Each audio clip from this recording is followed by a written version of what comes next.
For centuries, the English Channel has been more than just a body of water.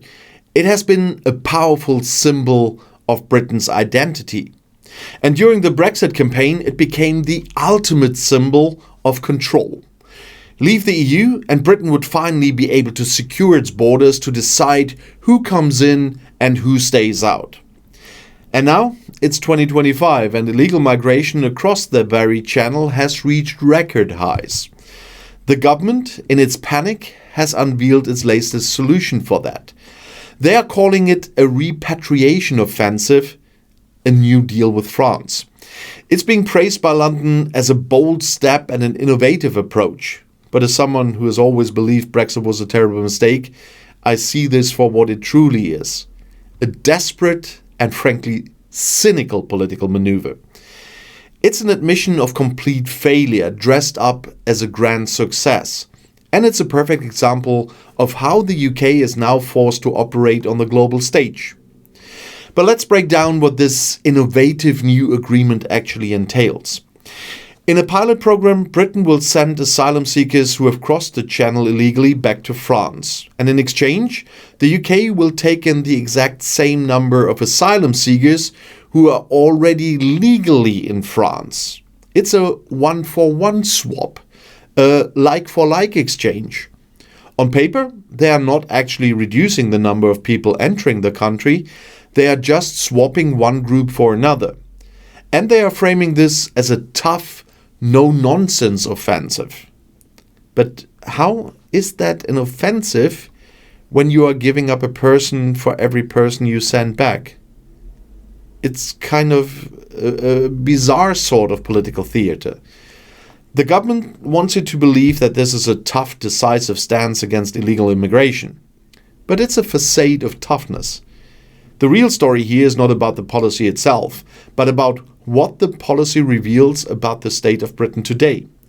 It reveals the complete and utter failure of the post-Brexit promise to control the borders. The UK left the EU, and in doing so, it lost all the benefits for the Dublin regulation, even a malfunctioning one at the moment here from a German point of view. That was the legal multilateral system for returning asylum seekers to the first safe European country they entered. It was a flawed system, but it was a system. And in their desire for sovereignty, they walked away from it. Now they are left to negotiate these special bilateral deals on an ad hoc basis with the very countries they turned their backs on. And this new arrangement with France is a perfect example of Britain operating from a position of weakness. It's an admission that they cannot solve this problem alone. They are forced to ask for help from their neighbors, and to get it, they have to make a deal that, on a numbers level, is a complete wash. They have to trade one group of human beings for another, all for the sake of a positive headline. The deal isn't about deterrence, it's about political optics. The government is creating the illusion of a tough stance without actually solving the problem. They are hoping the public will see the term repatriation offensive and think, oh, they are finally getting a handle on the situation. They are hoping we will not notice that for every person they send back, another is being let in. It's a shell game, a desperate attempt to show some form of action in the face of what's been a total failure of policy. And the human cost is immense. These are people's lives being used as bargaining chips in a political game. The asylum seekers being sent back face the uncertainty of starting their process over. And the asylum seekers being brought in, they face a new life in a country whose leadership sees them as a mere trade-off. They are pawns in a back and forth between London and Paris. And this is not a bold, innovative approach.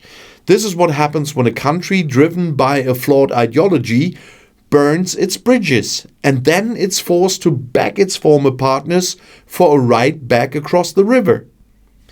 It's a direct and logical consequence of a decision that was sold as an act of liberation, but has instead led to a political and moral dead end.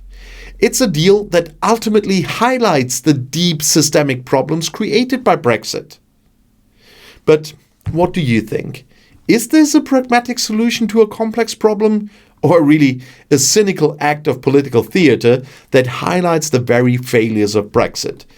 Please let me know in the comments below, and don't forget to like, subscribe and hit that notification bell so you don't miss our next video. Thanks for watching, and I'll see you next time on Outside Views.